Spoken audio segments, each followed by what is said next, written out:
mislim da ljudi, mnogi nisu svjesni kolika je i kakva je ovo svetinja.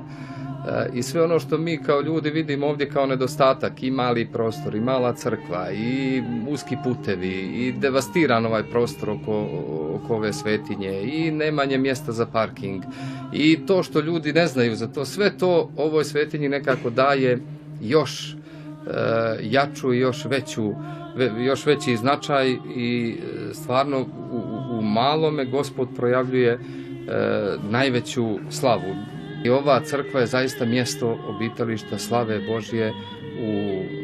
pravom smislu te riječi, i mislim da ko zavoli nekako ovu svetinju, ko otvori srce za nju,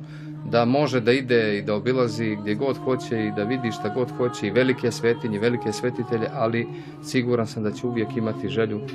da se ovdje vraća, zaista s razlogom.